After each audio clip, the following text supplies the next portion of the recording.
two such brains discuss the highest questions, but as they are in perpetual disagreement, plain folk like Lord John and I get little that is positive from the exhibition.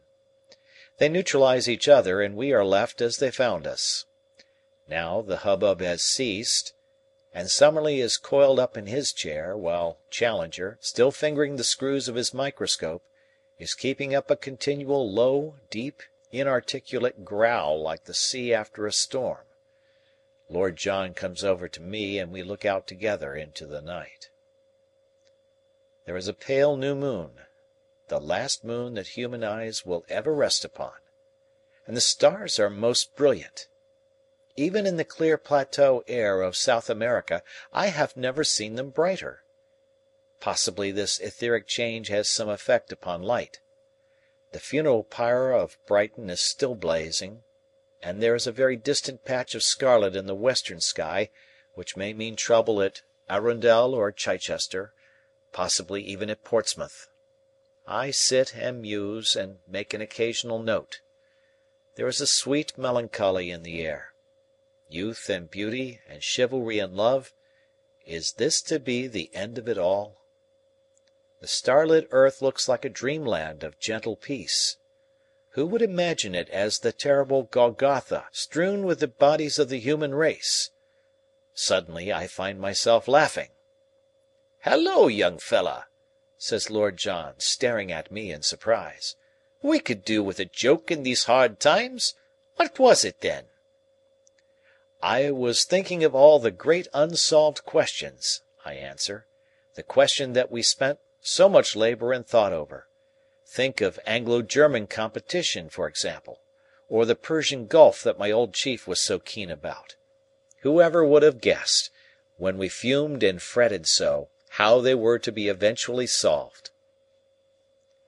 We fall into silence again. I fancy that each of us is thinking of friends that have gone before. Mrs. Challenger is sobbing quietly, and her husband is whispering to her. My mind turns to all the most unlikely people, and I see each of them lying white and rigid as poor Austin does in the yard.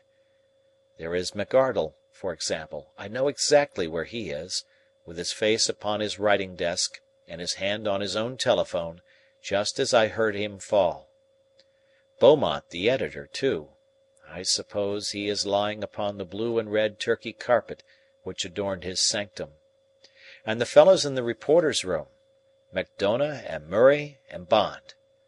They had certainly died hard at work on their job, with notebooks full of vivid impressions and strange happenings in their hands. I could just imagine how this one would have been packed off to the doctor's, and that other to Westminster, and yet a third to St. Paul's. What glorious rows of headlines they must have seen as a last vision beautiful, never destined to materialize in printer's ink. I could see Macdona among the doctors. "Hope in Harley Street." Mac had always a weakness for alliteration. "Interview with Mr. Soley Wilson." "Famous specialist says never despair." "Our special correspondent found the eminent scientist seated upon the roof, whither he had retreated to avoid the crowd of terrified patients who had stormed his dwelling. With a manner which plainly showed his appreciation of the immense gravity of the occasion, the celebrated physician refused to admit that every avenue of hope had been closed." That's how Mac would start. Then there was Bond. He would probably do St. Paul's. He fancied his own literary touch. My word, what a theme for him! "Standing in the little gallery under the dome and looking down upon that packed mass of despairing humanity, grovelling at this last instant before a power which they had so persistently ignored, there rose to my ears from the swaying crowd such a low moan of entreaty and terror, such a shuddering cry for help to the unknown that—" and so forth. Yes, it would be a great end for a reporter, though, like myself, he would die with the treasures still unused. What would Bond not give, poor chap, to see J.H.B. at the foot of a column like that? But what drivel I am writing! It is just an attempt to pass the weary time. Mrs. Challenger has gone to the inner dressing room, and the Professor says that she is asleep. He is making notes and consulting books at the central table, as calmly as if years of placid work lay before him. He writes with a very noisy quill pen which seems to be screeching scorn at all who disagree with him. Summerlee has dropped off in his chair, and gives from time to time a peculiarly exasperating snore. Lord John lies back with his hands in his pockets and his eyes closed. How people can sleep under such conditions is more than I can imagine. 3:30 a.m. I have just wakened with a start. It was 5 minutes past 11 when I made my last entry. I remember winding up my watch and noting the time. So I have wasted some 5 hours of the little span still left to us. Who would have believed it possible? But I feel very much fresher and ready for my fate, or try to persuade myself that I am. And yet, the fitter a man is and the higher his tide of life, the more must he shrink from death. How wise and how merciful is that provision of nature by which his earthly anchor is usually loosened by many little imperceptible tugs, until his consciousness has drifted out of its untenable earthly harbour into the great sea beyond. Mrs. Challenger is still in the dressing room. Challenger has fallen asleep in his chair. What a picture! His enormous frame leans back, his huge, hairy hands are clasped across his waistcoat, and his head is so tilted that I can see nothing above his collar save a tangled bristle of luxuriant beard. He shakes with the vibration of his own snoring. Summerlee adds his occasional high tenor to Challenger's sonorous bass. Lord John is sleeping also, his long body doubled up sideways in a basket chair. The first cold light of dawn is just stealing into the room, and everything is grey and mournful. I look out at the sunrise, that fateful sunrise which will shine upon an unpeopled world.